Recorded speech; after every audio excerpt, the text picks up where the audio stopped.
fastest show in sports. I missed an anniversary date last week for the shows.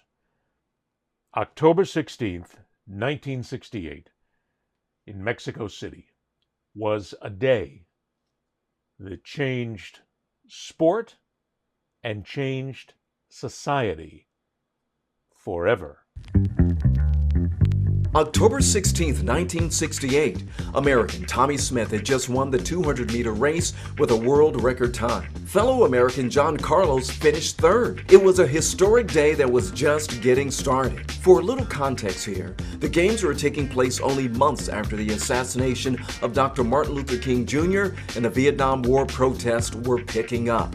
Both Smith and Carlos wanted to use their platform to shine a spotlight on civil rights issues. Smith and Carlos went to the podium shoeless, wearing black socks to represent black poverty, wore beads to protest lynchings, and as the Star-Spangled Banner played, each raised a black-gloved fist to show support for black people and oppressed people around the world. It wasn't a black power statement. The statement was a humanitarian statement. I wanted to express that we know people are hurting in the world because we're hurting in the world. The reaction was swift and ugly. The pair were booed when the anthem ended, and the IOC president sent them home saying they breached the fundamental principles of the Olympic spirit. Back home, the pair faced abuse, even death threats, and their athletic careers were essentially over. Smith is now a public speaker, Carlos a retired track coach. Now in their mid-70s, both remain committed to raising awareness to human rights issues and helping others break barriers. If you have never known the story of Tommy Smith and John Carlos, I urge you to go back, look into it, research, and learn, because their athletic careers were indeed over after that protest. But it was the first time in recorded memory where an athlete took their power, their ability, their stance, their platform, and decided that it was going to be time to say something other than about sports and mere competition. It was about the ability to say something that would enact change. And what they did, changed sport forever, because it showed that those who are athletes, those who have the platform, have the ability to change with a peaceful protest. It was the intermix of politics and sports which has always been together. Always. Story for another day. But when you have that opportunity to make a point, you realize that your career is probably going to be over, which means you've done it for what you believe is a greater cause. This morning, the spotlight on football star Colin Kaepernick for taking a stand by refusing to stand.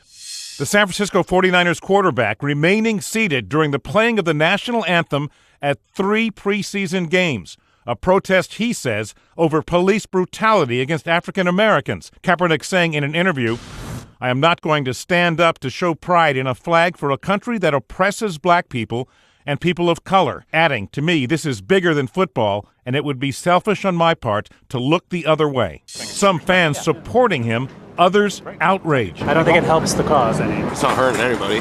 Online, fellow athletes divided. Former running back Tiki Barber writing that he disagrees with Kaepernick's actions, but defending him for using his platform and brand to make a compelling and polarizing point, ending with the hashtag I don't agree. Other current and former players criticizing Kaepernick, one of them urging him to find another way. You have to stand up there with your team and understand that it's this game and what's going on around the country is bigger than just you. The outspoken quarterback, who is biracial, often takes to social media to voice his opinions. In a written statement, the NFL said, players are encouraged but not required to stand during the playing of the national anthem. And 20 years ago, an NBA player was suspended for refusing to stand for the Star-Spangled Banner. Kaepernick will not face discipline by either the league or the 49ers, but he says that if this is the end of his football career or the end of his endorsements, it was worth it because he says he did the right thing, even if a lot of Americans disagree, and many will disagree. For 9 years, we have been arguing what happened and what Colin Kaepernick did. A couple of times. I'm not going to get into the issue of trying to tell you how to think. Everybody has their own opinion whether it was right or whether it was wrong. Many people think it was disrespectful to the United States. Many people believe it was exactly what needed to be said. The point is, athletes, people involved in sports, have the opportunity to use their platform to make a stand, to make a change that they believe in. And we don't need to maybe accept it, but we need to understand it.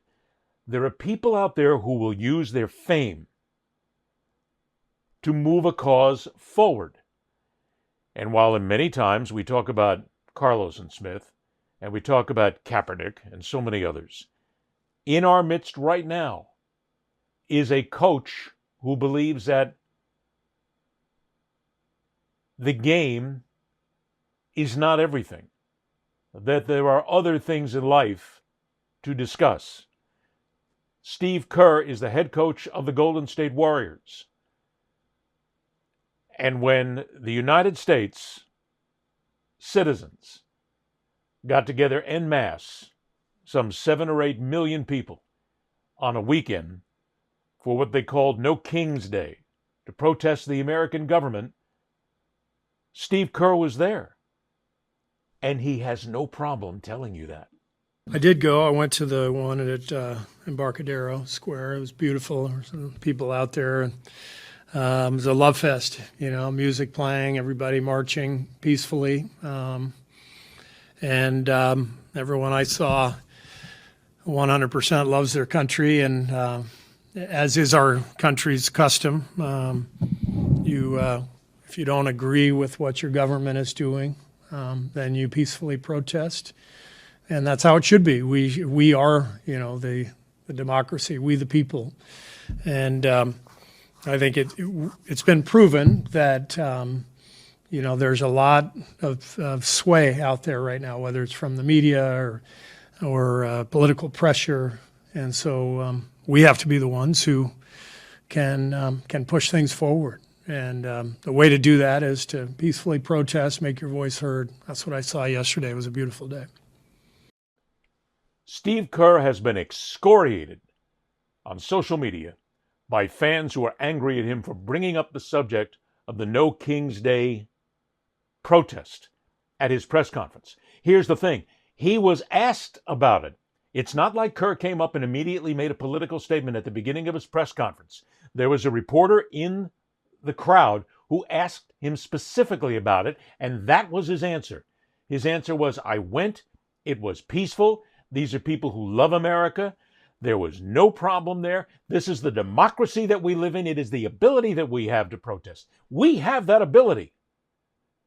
Do you know how many millions of people around the world do not have that ability, cannot protest against their government, cannot say they're angry, they're upset, they're pissed off, whatever it is, cannot make up signs telling people how angry they are, cannot peacefully protest? Most of the planet. There's a lot of freedom around the world, but there's millions, tens of millions of people who don't have that ability to be able to do it. And Kerr thought it was the right thing to do. Bravo, Steve Kerr. I think it's absolutely wonderful that Steve Kerr answered the question. He didn't dodge it. He didn't say, well, this is sports right now. We're just going to talk about sports and not about politics. What he was talking about was not necessarily politics. What he was talking about was a pride in America. What he was talking about is people who care. People who want this country to be something more. They want it to be something special. They want it to be truly great again, without driving it into the ground. They want this country to be something. They want America to be, once again, that shining beacon on the hill, if you will. And right now, we're not. And that's why Kerr and many others went to this protest. He is using his platform as a very well-known head coach in the National Basketball Association, and using his platform to make the point of what he's doing. We need more of this. I'm not one of these people who sits here, and I know that there's a lot of folks out there who are going to take me greatly to task on this and say, Ed, we got to separate politics from sports. Will you stop?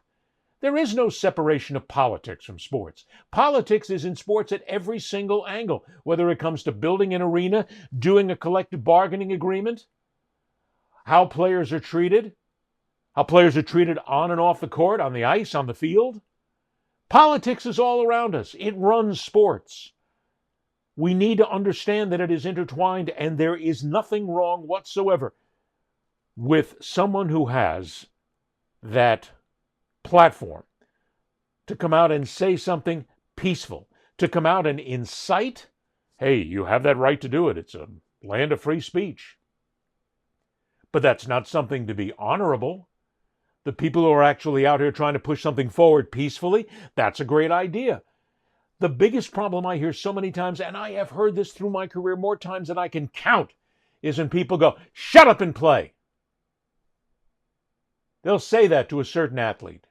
When an athlete wants to speak out about something, about how they're being treated, about contract negotiations, about something that's happening socially in America or in their lives or in their country or whatever to them, people will say, "Shut up!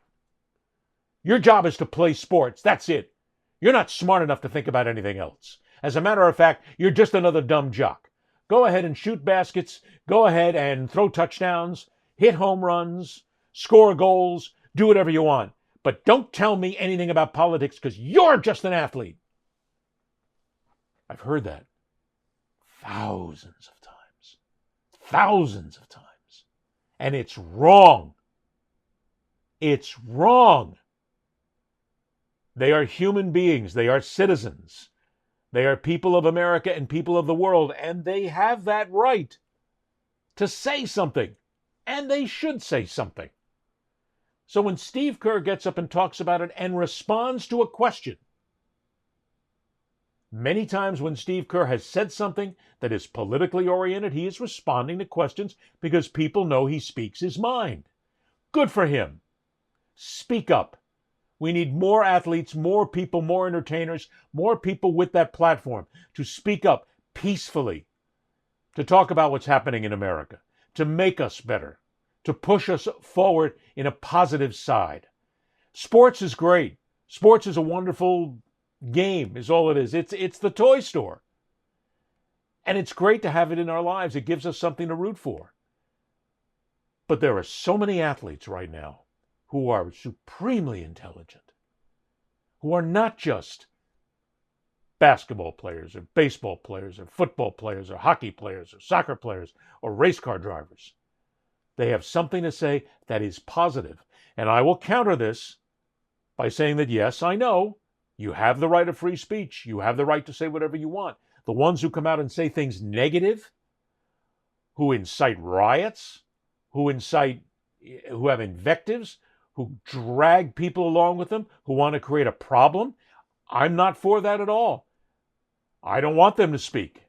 I want them to be drowned out by the people who understand that this is a great country, a great place to live, and it should be better than it is right now. Because right now, it's something of a shitstorm. So if Steve Kerr speaks up, makes his point known, bravo. Bravo, Coach.